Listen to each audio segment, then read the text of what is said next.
बिस्मिल्लाहिर्रहमानिर्रहीम। अस्सलामुअलैकुम वरहमतुल्लाहि वबरकातुहू। हमारे अजीज भाइयों और बहनों, आज मैं आप लोगों के सामने एक ऐसी नमाज के बारे में बात करने जा रही हूँ जिसका नाम है सलातुत तस्बीह। जी हाँ, सलातुत तस्बीह की नमाज कब पढ़ी जाती है, उसकी फजीलत क्या है और वह कैसे पढ़ी जाती है, आज की इस वीडियो में हम आपको पूरी जानकारी देने वाली हूँ इंशाअल्लाह। तो आइए शुरू करते हैं। देखिए, सलातुत तस्बीह एक बहुत ही मुबारक बरकत वाली नफल नमाज है जिसे हमारे प्यारे नबी हजरत मोहम्मद मुस्तफ़ा सल्लल्लाहु ताला अलैहि वसल्लम अपने चचा हजरत अब्बास रजी अल्लाह ताला अन्हु को सिखाए थे। यह नमाज इंसान के छोटे बड़े पुराने नए ज़ाहिरी बातिनी तमाम गुनाहों की माफ़ी का जरिया बनती है। हदीस में आता है कि सलातुत तस्बीह का जिक्र कैसे हुआ, तो हुजूर पाक सल्लल्लाहु ताला अलैहि वसल्लम इरशाद फरमाते हैं कि ए मेरे चचा यानी अब्बास रजी अल्लाह ताला अन्हु से सवाल करते हैं, क्या मैं तुम्हें एक ऐसी नमाज बताऊं जिसके जरिए अल्लाह सुब्हानहू व तआला आपके सारे गुनाह माफ कर देंगे, पहले के भी और बाद के भी, जानबूझकर किए हुए भी और भूल से हुए भी, यानी कि सब गुनाह माफ। आइए जानते हैं सलातुत तस्बीह का तरीका, यानी उस नमाज को पढ़ने का तरीका क्या है। सलातुत तस्बीह 4 रकात की नफल नमाज है।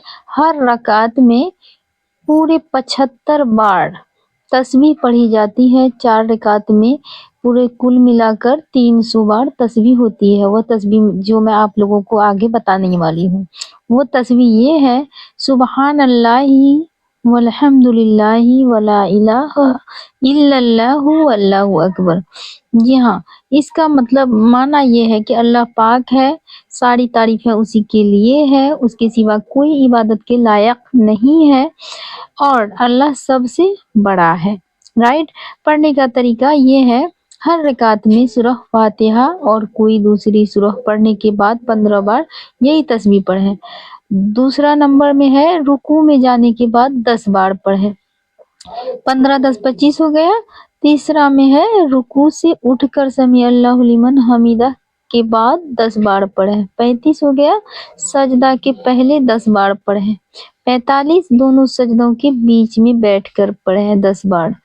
55 दूसरा सजदा के बाद, यानी कि दूसरा सजदा जो करें उसके बाद पढ़ें 10 बार।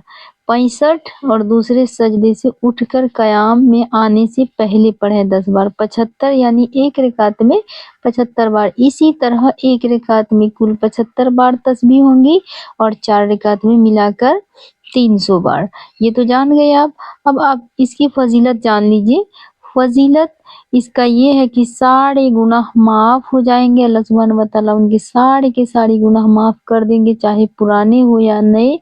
दूसरा, कब्र की रोशनी और आखिरत में आसानी का सबब बनेगा यह नमाज का नूर से।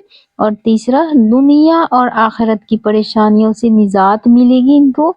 और चौथा, जो शख्स इसे हर जुमे यानी जुमे या फिर महीने में एक बार या साल में एक बार या कम से कम अपनी जिंदगी में एक बार पढ़ लें तो उसके लिए बहुत बड़ा सवाब है। और इसको कब पढ़ें? किसी भी दिन या रात में पढ़ सकते हैं, मगर शबे जुमे की रात या शबे कदर में पढ़ना बहुत ही अफजल माना गया है, यानी पढ़ना चाहिए इसको। अकेले में बैठकर या जमात के साथ भी इसको पढ़ी जा सकती है। और आखिरी नसीहत मैं आप लोगों को देना चाहती हूँ कि सलातुत तस्बीह की गुनाहों की माफ़ी, दिल की सफाई और अल्लाह सुब्हानहू व तआला के करीब होने का एक सुंदर जरिया है, बहुत ही खूबसूरत। जो शख्स इसे खुजू